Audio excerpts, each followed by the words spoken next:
ಶತ್ರುವನ್ನು ಸೋಲಿಸುವ ಅವಕಾಶವನ್ನು ಶತ್ರುವೇ ಒದಗಿಸಿದ್ದಾರೆ.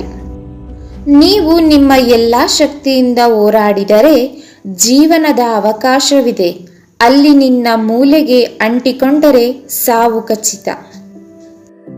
ನೋಟವು ಪ್ರಕಾಶಮಾನವಾಗಿದ್ದಾಗ ಅದನ್ನು ಅವರ ಕಣ್ಣುಗಳ ಮುಂದೆ ತನ್ನಿ. ಆದರೆ ಪರಿಸ್ಥಿತಿಯು ಕತ್ತಲೆಯಾದಾಗ ಅವರಿಗೆ ಏನನ್ನೂ ಹೇಳಬೇಡಿ. ಸೈನ್ಯಕ್ಕೆ ಸಂಭವಿಸುವ ಕೆಟ್ಟ ವಿಪತ್ತುಗಳು ಹಿಂಜರಿಕೆಯಿಂದ ಉದ್ಭವಿಸುತ್ತದೆ. ಶಿಬಿರದಲ್ಲಿ ಅಡಚಣೆ ಉಂಟಾದರೆ ಜನರಲ್ಲ, ಅಧಿಕಾರವು ದುರ್ಬಲವಾಗಿರುತ್ತದೆ. ನೀವು ಚಲಿಸುವ ಮೊದಲು ಯೋಚಿಸಿ ಮತ್ತು ಉದ್ದೇಶಪೂರ್ವಕವಾಗಿರಿ.